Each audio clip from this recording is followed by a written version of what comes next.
No bullshit. True fact, honey. Here's what I have to say about my income from this past year working the business.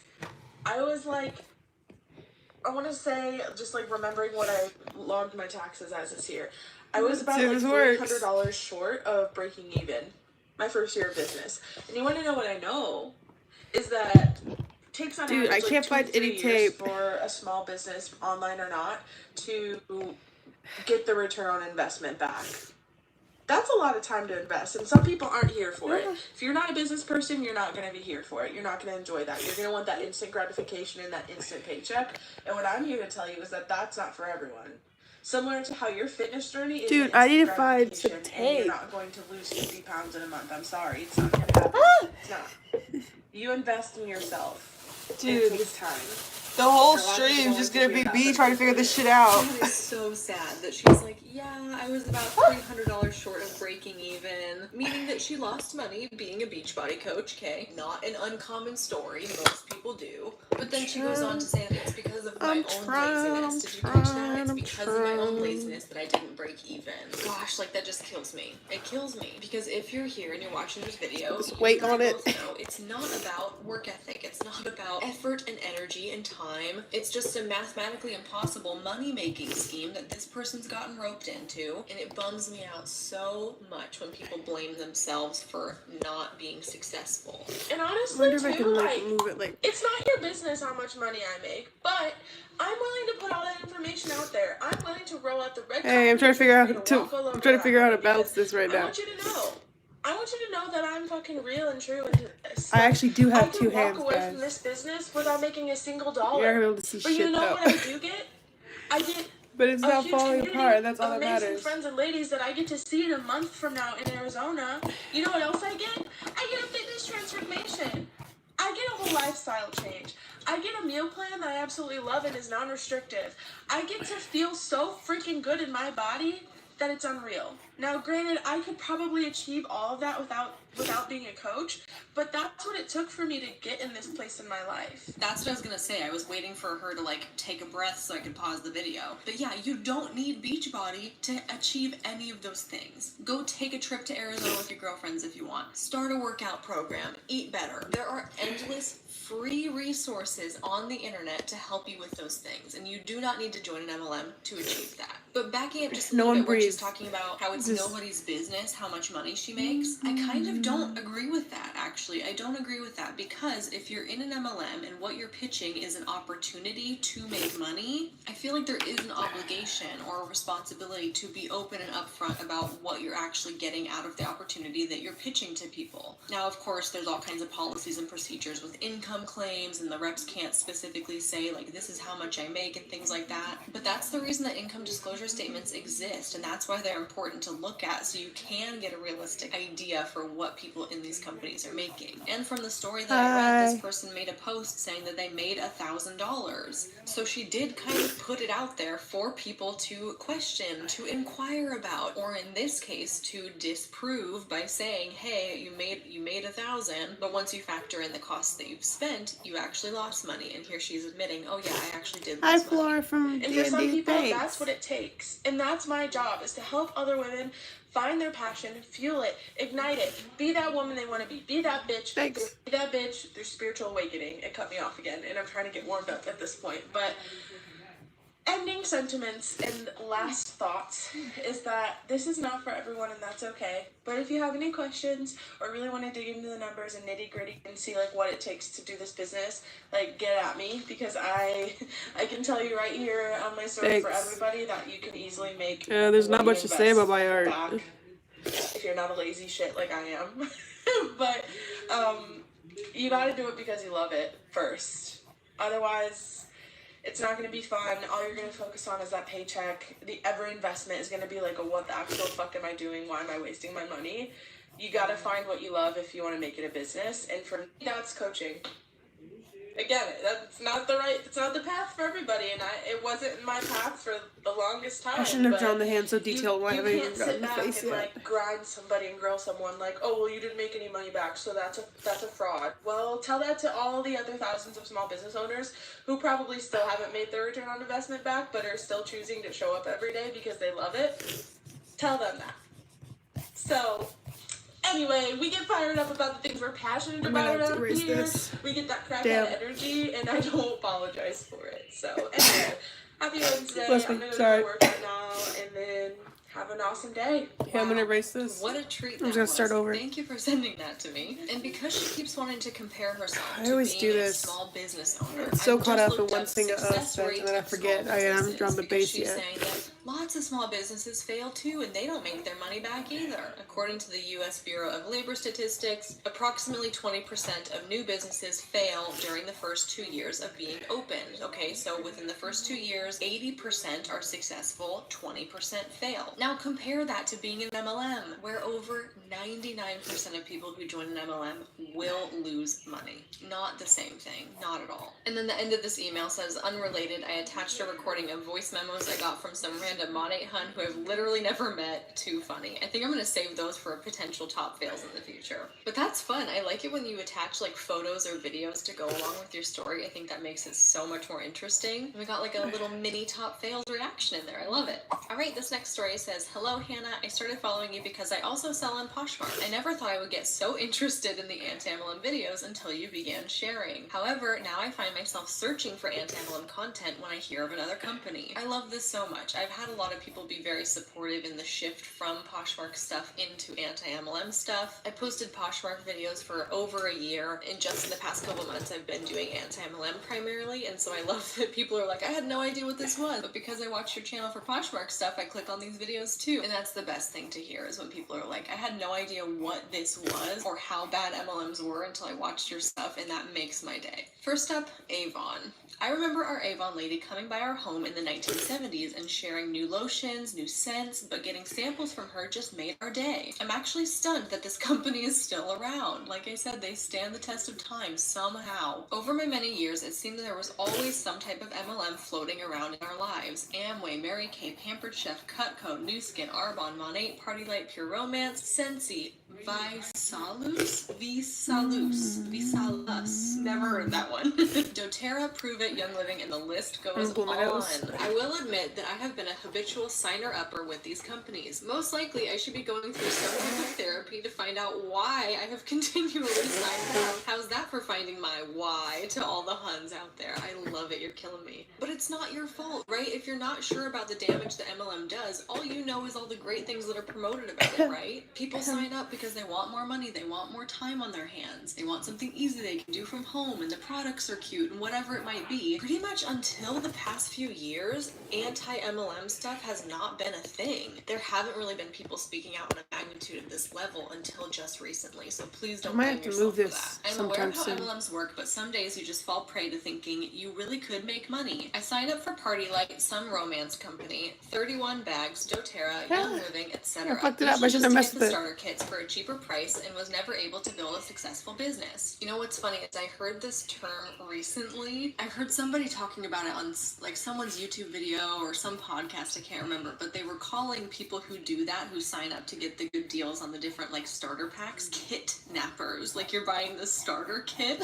And I thought that was hilarious. Okay, kidnapping. Like you just sign up for the good deal and then you're out. I love it. Next up is Party Light Candles. I signed up for this company, even tried to have some parties. I ended up spending more money than I ever should have during my then current situation. Never made money. At least I was able to resell most of the crap I bought on eBay. Yes. Beachbody. I signed up as a customer through a friend, drank the shakes, and felt sick like I had a cold the entire time. When I let the hun know that I had to stop drinking the shakes, she then deleted me from her friends list and blocked me. Yeah, some friend. Life Vantage. I got sucked into this one after being in a specific breed dog group on Facebook. There was a lady who would comment on your posts, slide into your DMs, and strike up conversation about your dog and their health. She would proceed to slowly turn the conversation to this product that all dogs should be on. But wait, we have human products as well. The conversation quickly turned to, let me get you on a phone call with my upline, who of course has an amazing story about her life and health, and thanks to these products, she's doing better than ever. They were all quite convincing and somehow talked me and my husband into joining this company. The fact that we both had to join to make the most of it should have been a huge red flag. Alas, we spent hundreds of dollars and convinced many family and friends to also try these products. We went to meetings and seminars. I wish I had never talked to that woman. Most recently, I tried Thrive. Thrive. You know, the 3-step game changer with the patch. I do. I have a Thrive deep dive on my channel, and those products look sketchy. After being on the products for over a month, I saw my doctor because I was having a headache for over 10 days. At that time, my doctor was alarmed at my blood pressure and prescribed me blood pressure medication. The headaches were due to my blood pressure being out of control. Never in my life did I have high blood pressure. After doing lab work, we discovered that my liver enzymes had gotten out of hand. I have arthritis and I've been on medication that requires me to get blood draws every 3 months. I had been doing the blood draws for years and never had bad results until being on Thrive. 2 doctors suggested that I stop taking any of the Thrive supplements, and it took months to get my liver enzymes back to normal. I was having to do weekly blood draws and even had an ultrasound done on my abdomen to check for irregularities, all of which cost me more money. That is crazy. I don't think I've heard a story yet of someone having like actual medical evidence that like these products had a negative effect on them. Of course, there's all kinds of testimonies like I didn't like how that made me feel or whatever, but this feels like very, very concrete evidence. And that is crazy because I could have told you just by the packaging of Thrive, it looks really sketchy to me. And from what I could tell, a lot of them were like caffeine based, I want to say. I could be wrong on that, but a lot of people have experienced like heart palpitations and jitters and like crazy caffeine effects after using specifically the patches. All too often, many of us are just looking for that new miracle to help make our lives easier, make us thinner, give us more energy. I have to really stop and ask myself, if the product is so great, why isn't it out on shelves for anyone to buy? Why must I become a member of some company to buy these products? Wonderful question. Thank you for sharing my story. I hope that I can continue to see how manipulative and predatory these huns can be so that I will not fall prey again. By the way, look into Melaleuca and Team National, 2 more bizarre companies that I've been pitched. I've heard of Melaleuca. I don't think I've heard of Team National, so I will have to look into that. Wow, I can't get over your Thrive story because I have people in the comments of my Thrive deep dive all the time, weekly basis, still, months later, defending these products to the death. Like, I love my Thrive products. You have no idea what you're talking about. They're the best things in the world. And I'm like, I've also heard the flip side of that. I also get a lot of comments from people that say that these products have ruined their health. And this story in particular, I'm going to keep that in my back pocket. I'm going to remember this one. Because if an MLM product costs you your health, it's not worth it.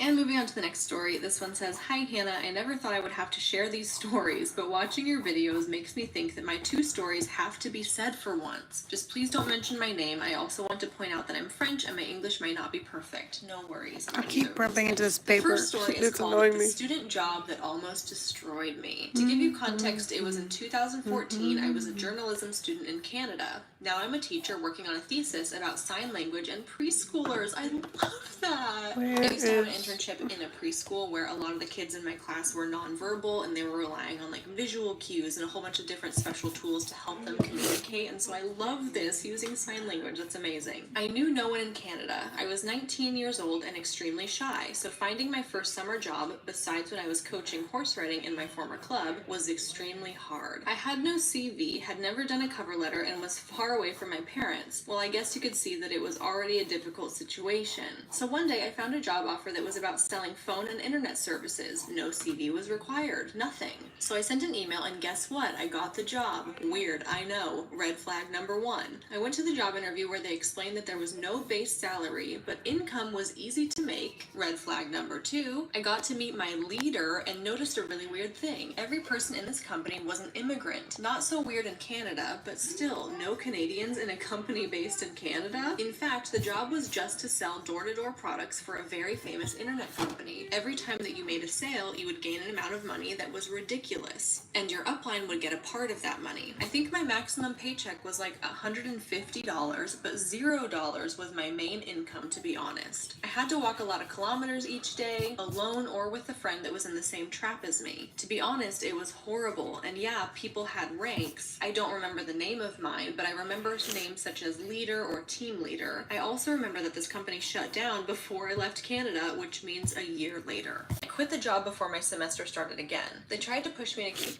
this job on the side as a part-time job, but I refused as I was in a degree that needed a lot of time and I wanted to start dancing again. I said that this job destroyed me because I had no life during that summer. I got extremely insecure, met a guy who turned out to be the worst guy on the planet, who also destroyed me and the ability to trust someone again. Don't worry, I'm fine now. I learned that love is not about dominance, but trust and consent, and I'm happy in my love life now. Thank you for that update. I lost a ton of kilos, and I was already skinny, and at the same time, I didn't have enough food to eat. The second story is called the endometriosis supplement. Oh no.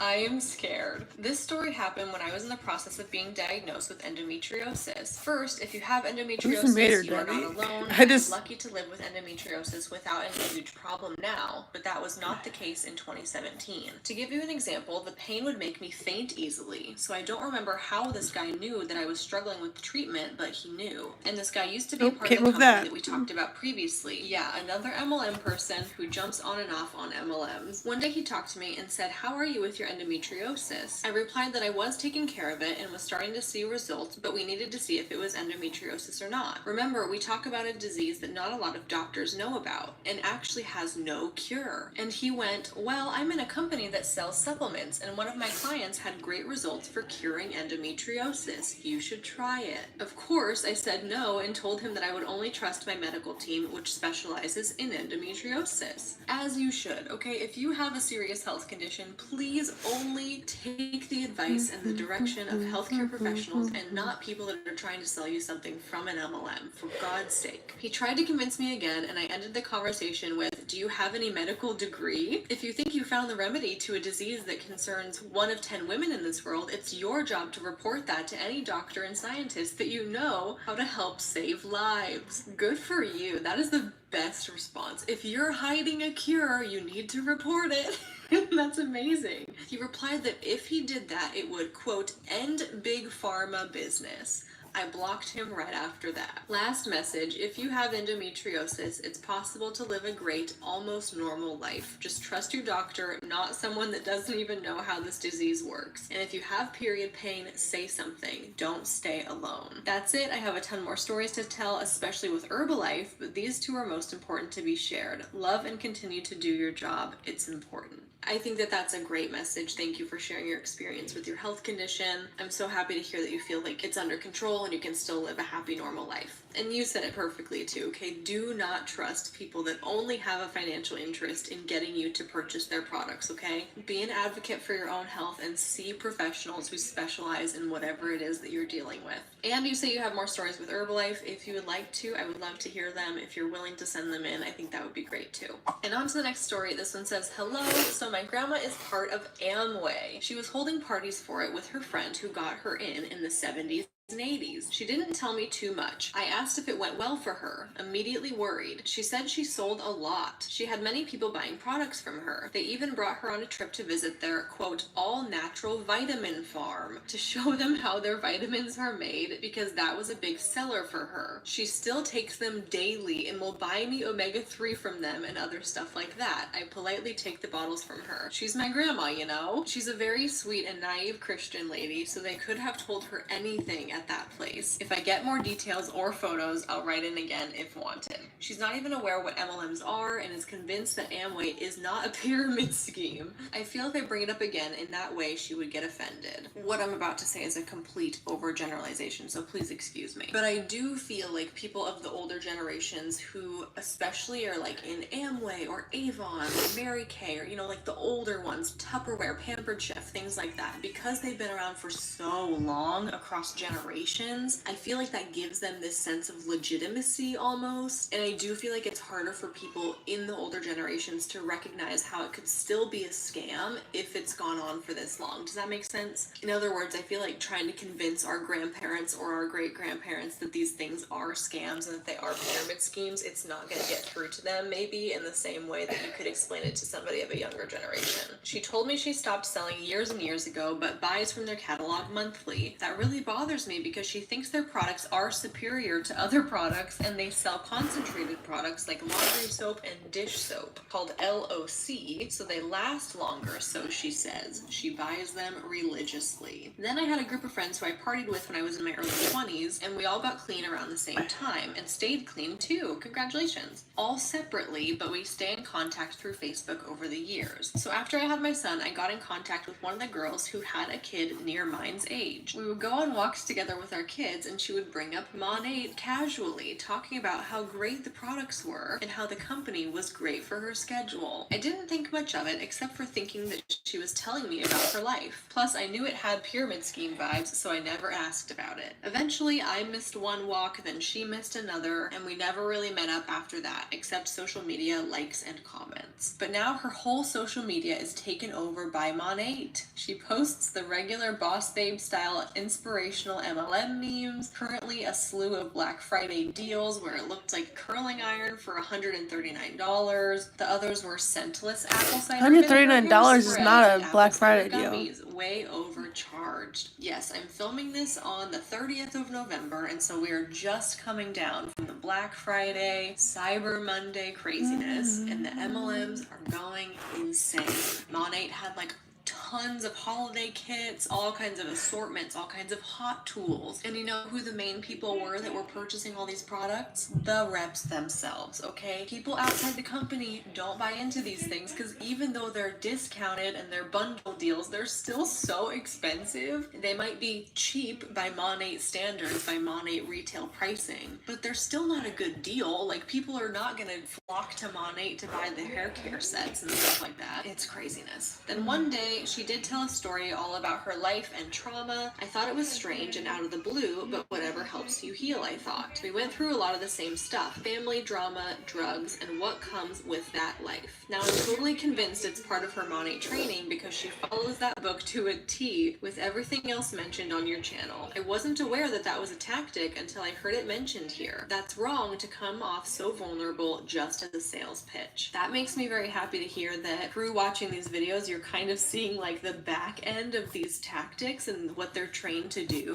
because as soon as you know, you can't unsee it. Anytime you're on social media now and you see somebody who's in an MLM posting a very personal, vulnerable story, sliding into your DMs, posting a hair quiz in their bio, or hyping up all these Black Friday holiday sets, all of it is calculated, all of it is a pitch. And like I said, as soon as you watch these training calls, there's a few of them that I've posted on this channel where they're literally outlining every single thing that you see them doing on social media. It's the craziest thing to see them be specifically trained on what to do on their Instagram accounts. This next story says, first, I want to thank you for your mostly safe for work content / warnings about not safe for work content. I'm a teacher who listens to your videos on my prep, and sometimes I don't have my AirPods. I had a memory come back to me recently that I thought I would share. When I was in 7th grade, my math teacher assigned us a project where we were given a list of products with prices, and we were supposed to design a business plan to make the most with a budget she gave us. The show The Apprentice was really popular at the time, and she pitched it as being kind of similar to that show. I can't really remember many of the products, but I do remember some sort of juice and gummy bears. The group that had their fake company make the most money got a pizza party, and thanks to me, my group won. However, I was not great at math, and she didn't actually check our math, so we probably shouldn't have won. If this wasn't weird enough, she brought in a bottle of the juice to class one day when we presented. She also planned it so that it was a day that parents were in class with us. We could try the drink if our parents were there, and my mom happened to be there, which was actually pretty unusual that she could take off work. All that I remember about it was that it was gross. Looking back, it was 100% an MLM. I've tried to look it up, but I don't remember enough. It was something like Boom or Kaboom or Blast. Other students who saw her car said that the company name was on the license plate, so maybe the company gave away a car. Now that I'm a teacher myself, I do feel kind of bad she had to supplement her income, but also know how wildly inappropriate this was to use her MLM in our class. I think our presentations were also supposed to entice parents to buy stuff. Weird, but I did get pizza, so it's all good. Yeah, I do agree that that is very much inappropriate. You should never, ever, ever be like pitching things to your students. But you do bring up kind of a sad thing that a lot of teachers also get involved in some kind of side hustle, or they have like summer jobs or things like that. It's very upsetting that teachers are not paid enough. And how crazy is it that you can think back on it and you were like, that was probably an MLM. She was probably pitching it to us, and she was strategic enough to coordinate it on a day that our parents came to. That is super sneaky. Wouldn't wish that on anyone. I don't love that. And with that, that's all of the MLM horror stories that I have for you for this video. I still have quite the folder building of a ton more stories to get through. I'm very excited about that. I can never have too many, so please keep them coming. Thank you so much for watching. I really appreciate you, and I will see you in my next one real soon.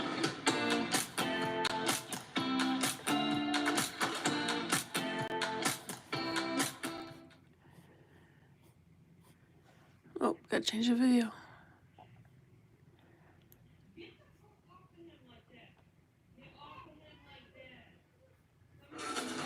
Ew, commercial.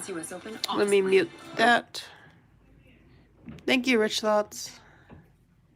The biggest problem with streaming services right now, they'd probably say that there are just too many of them. I mean, not too long ago, just $8 a month was enough to gain access to unlimited entertainment. But now, let's say your comfort shows are Friends, How I Met Your Mother, and The Office. You would need 3 separate subscriptions just to cycle between them. Not to mention the bundles and rising prices, and we're basically back to cable, but on demand. But as much as it sucks, it was kind of inevitable. I mean, these studios have spent decades amassing legendary catalogs of shows and movies, so why would they want to share their profit if they can just strike out on their own? So while this was inevitable from, say, NBC or HBO, we're starting to see a trend of streaming services that are started by YouTubers. Starting today, we're launching a subscription streaming service to our very own independent streaming service, Watcher. It's like Netflix, but worse. And the reactions to this have been all over the place, from celebrated and beloved to possibly sinking a multi-million-dollar company. Last Friday, we announced that we're leaving YouTube and launching our new streaming platform. We messed up. Which leads Last me to year I wonder, drew a why is tiger. this becoming more common? Why have the Her reactions eyes. been so widespread? And is this yet another step towards a world where content can no longer be free?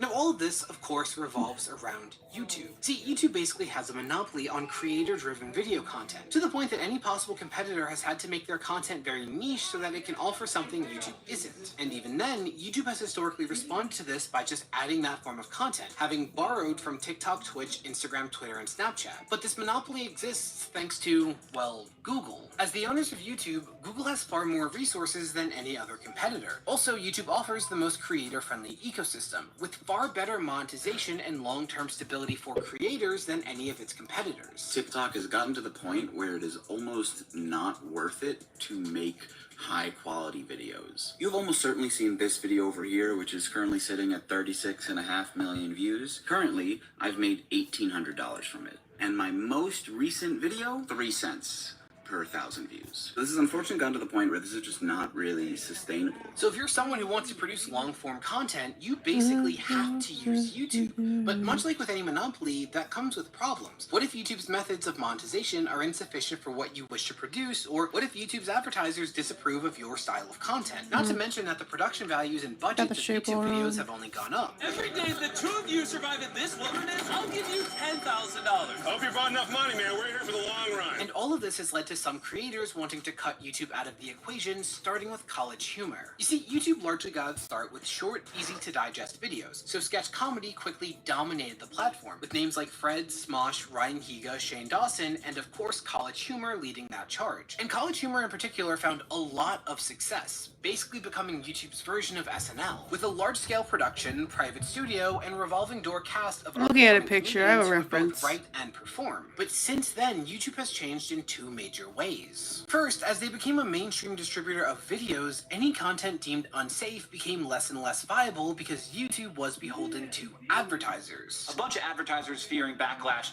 removed their ads entirely from YouTube, and during this period, every YouTuber saw a decrease in revenue. Also, Google's valuation dropped by like $750 million in a day. How big? But because YouTube is so large, this is all automated and wildly inaccurate at times. For example, one of my videos was decimated by YouTube for featuring graphic self-harm, but in reality, it was about Logan Paul's past scams. It just so happened that the word for taking one's own life was said a few times because of a previous incident of his. This is why across platforms, you see creators having to make asses of themselves by dancing around unpleasant words like I just did. Because the alternative is putting in dozens, if not hundreds of man-hours into content for nothing in return. But secondly, YouTube began to reward watch time over, well, clickbait. Meaning, if you get people to click your videos but not stick around and watch, you would make less money and get fewer views. So now YouTube is all about some sellouts trying to squeeze in more and more mid-roll ads.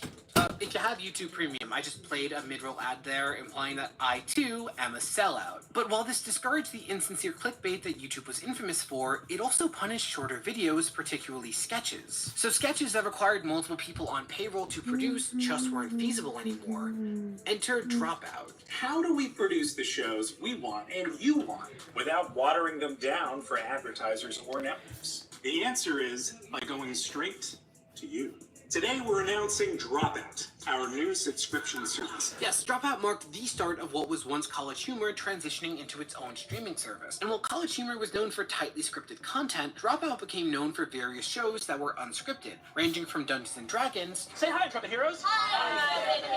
to improv-based game shows. The part of the Oscars where they show a clip from each movie and then cut to that actor. Next, we have John Hamm in Pretty Little Liars. Get hot, attractive, and live.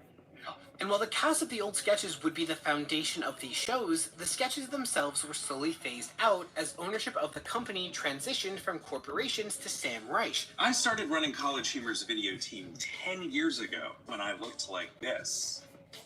Gross. And throughout this transition, Sam maintained a very popular level of transparency for why these decisions have been made. And we're working hard to make that version of the company cool as hell. Not to mention patient, ethical, and responsible. College Humor was a brand founded nearly 25 years ago by Ricky Van Veen and Josh Abramson, largely because the .com was available. But after dropping out of College Humor, dropping out of advertising, dropping out of corporate America, the name Dropout somehow feels more appropriate. Something sorely lacking from other streaming services, highlighted by the recent Hollywood strikes. Not to mention better than certain other multi-billion-dollar streamers. I'm being paid $500 just to say this line. Thank you, Ippy. Ippy's going home because we want to be respectful of his time. In fact, Sam was publicly compliant with the strikes as they went on, despite being the exact kind of person who should be against them, publicly sharing his efforts to ensure that while his team have been satisfied with their compensation, he will collaborate with the unions to not make content that crosses the picket line. But now, Dropout is beloved, with strong followings across social media and collaborations with mainstream celebrities, such as Matt Mercer, Wayne Brady, and Howie Mandel. So when you combine the focus on being liberated from corporate censorship, Sure, we get advertisers on College Humor, but advertisers rarely want to make the same stuff we do. That's why we got into TV, to make bigger, better shows. But on TV, we answer to the networks, and the networks answer to, you guessed it, Chomsky's potato chips. with Sam Reich's focus on making the platform serve their talent rather than suits. I can leave now, I want to be respectful of your time. Not to mention that they're aiming to pay their talent residuals despite streaming services not being required to, and it's hardly a surprise that Dropout has been received so well. So 6 years later, two channels decided to follow in those footsteps, the Try Guys and Watcher. And for one, this decision has marked a huge step forward for the company, while for the other, it might be what leads to their demise. Now luckily, both Watcher and the Try Guys share basically the same exact story. The faces of these channels were some of the breakout stars of BuzzFeed Video's heyday, and were best known for various non-fiction series that would consistently go viral. So when they grew too large of a following to justify being restricted to just employees of a corporation, they left and continued producing content on their own. We're back, baby, and welcome to our brand new channel. Watcher is a new production studio that Ryan, Shane, and myself came together to create because we wanted to Look at this make production value, high-quality baby. content for the internet, for streaming platforms, for the world. Can I do close and up? we wanted a place where we could do it on our terms. And in the Why time does that look since, like they've that? both grown to rather large-scale production companies, continuously expanding Look, I did a the close up. content that they're providing, And you as can well see as both their my staff. hands. Look at that. We have 20 I stole my mom's tripod. It's not a tripod. It's like a car thing for DoorDash.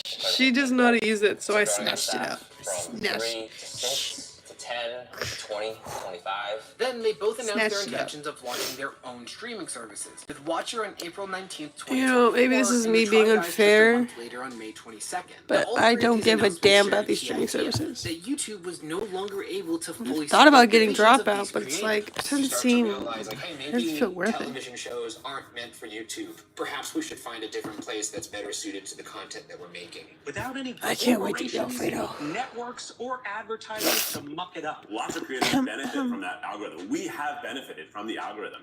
But as the algorithm changes, if you don't change with it, you will not get surfaced, which means you won't even see our videos on your homepage. However, the reception to these announcements have been all over the place. I mean, Dropout has become a universally beloved streaming platform, while Watcher didn't. We messed up. So why? Well, there was one key difference between Watcher's approach from the Try Guys and Dropout. See, But there's con and economy.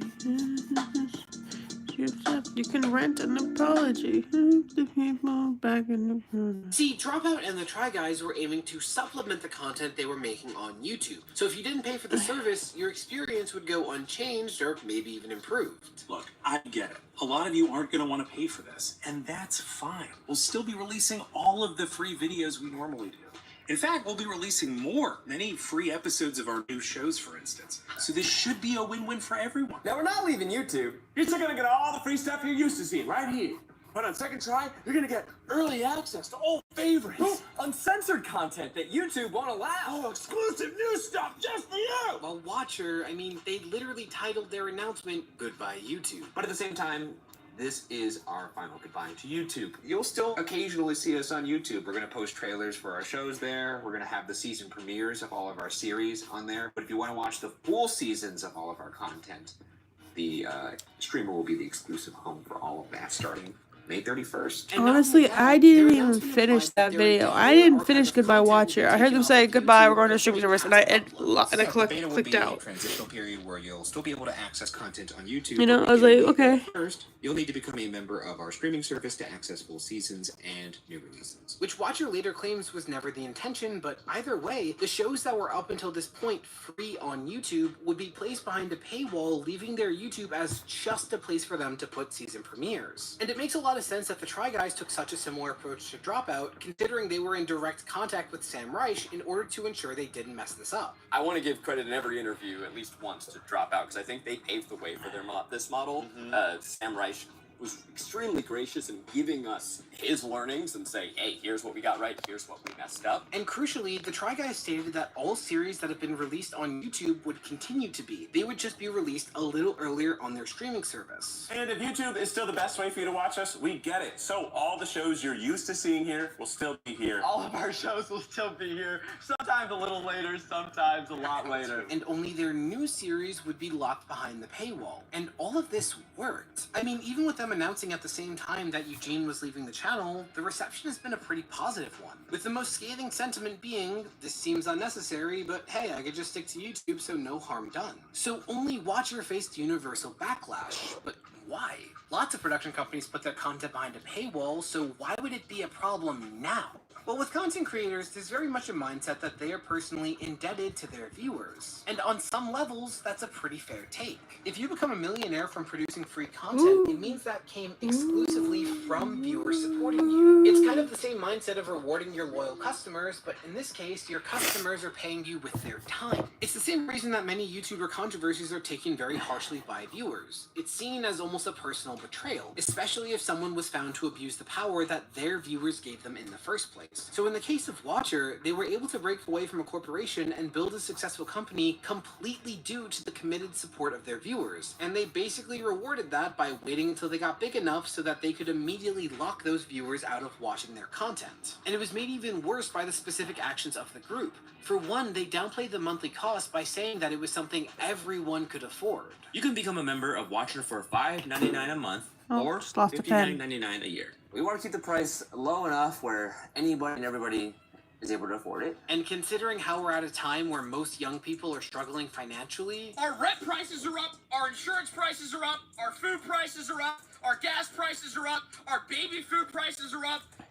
Everything is up! And these people are clearly well off thanks to their viewers. I actually own a company that specializes in putting brands with YouTubers and running ads for major YouTube channels. It's called Mana Talent Group. So I know what these deals look like. I would wager a guess that each brand that appears in their content is paying between $15,000 and $35,000 a piece. I saw a few people defending them, saying like, no, they have 25 employees. I have more than 25 employees, and I'm able to finance all of that completely fine through streaming.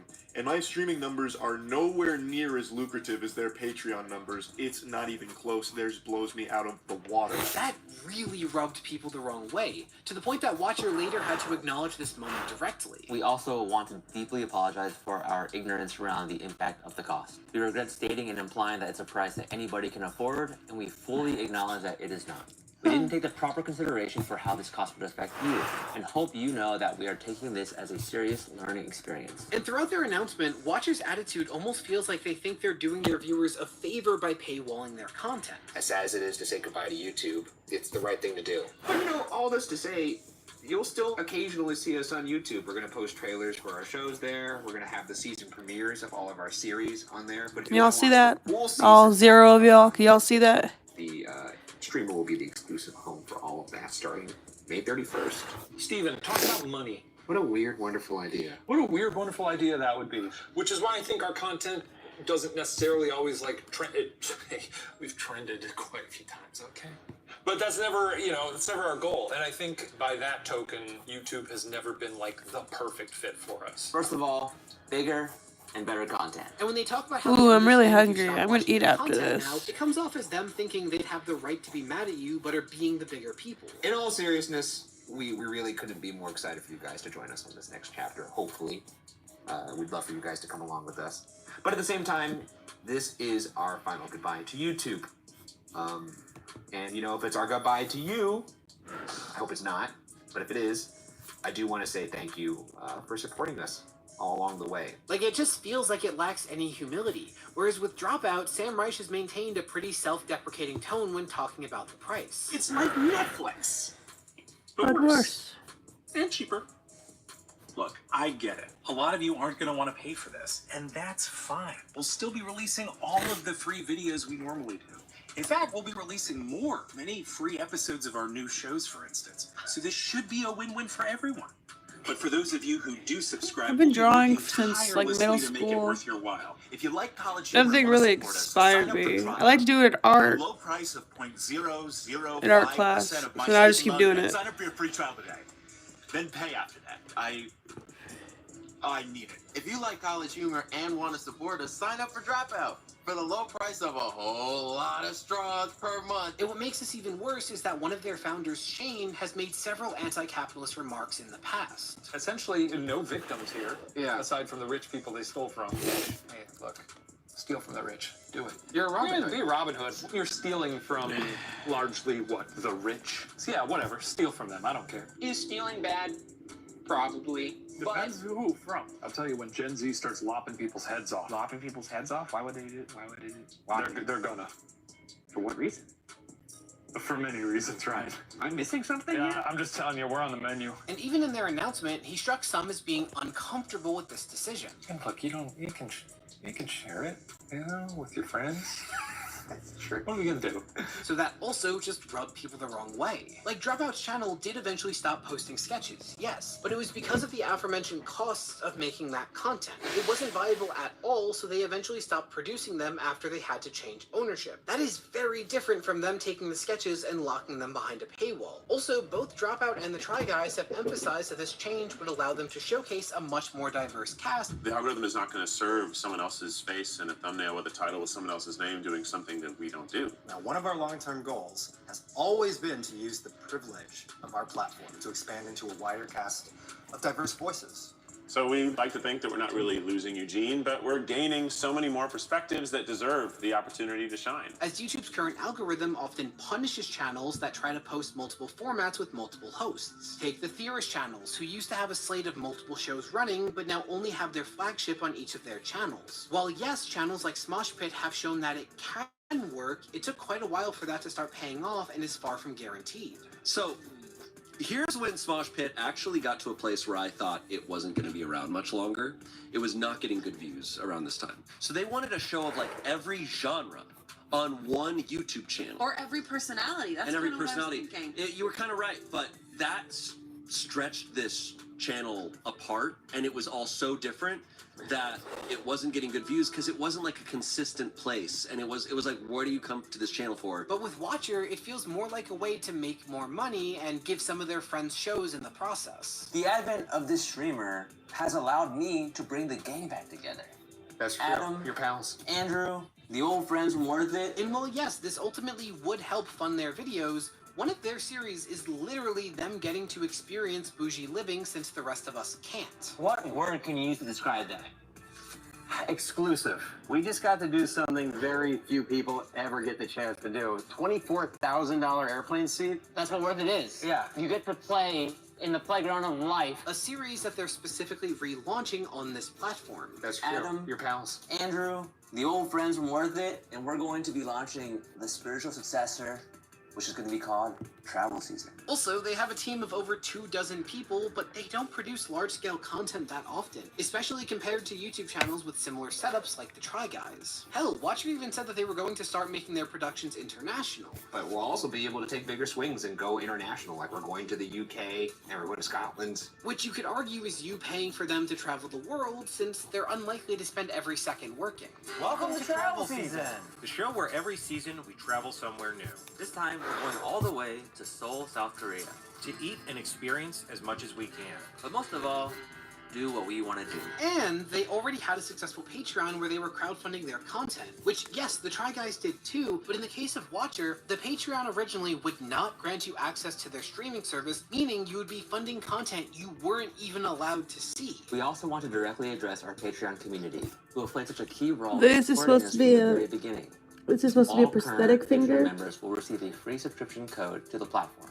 If you already purchased a subscription, Just want to try to make it contact more. us and we will It'll issue look you better when I a color it. And while a lot of When I these color points it, are, oh, yes, rooted in this will be a skin tone. This will be like speculation a by the public, all gold that or matters with something, an a announcement yellow, like this is how people maybe a feel black about it. black And this all metal. contributed to the negative reception that we've seen. But there is one more part of this that, in my opinion, made this even worse. Like I mentioned, when creators go against their audience, it feels much more personal since that audience more directly contributed to their rise. And with Dropout, they seem to love the space they're occupying. Like they always have seemed very proud of their roots as an online company. You shared the videos, spread the word, made some really compelling fan cams. And you saved us. It's taken a lot of luck, good timing, and viral TikTok game changer clips. But believe me, we wake up in a sense of stunned and bewildered gratitude every day. And it's demonstrated by the talent they showcase. They tend to be undiscovered up-and-comers who very often end up with their own show on the network. 2 weeks after I was a cast member, they were like, hey, we're launching a thing called Dropout. Everyone needs to make a show. Which, if you've been trying to make a show your whole life, people coming to you like, hey, you really need to put a show together. You're like, I got 8. And when they do have mainstream guest stars, it feels like a natural collaboration rather than a desperate attempt at seeming legit. And the same can largely be said about the Try Guys. While they do venture into other forms of media, they seem very happy with being online creators. Hell, when Zach talks about how he almost left the company at one point, his reasons had nothing to do with creating online content. For me, it was feeling like our company was moving into a direction where I couldn't make things that I enjoyed. I felt that the success of the company hinged on continuing to play the song over and over again, and I was sick of that song.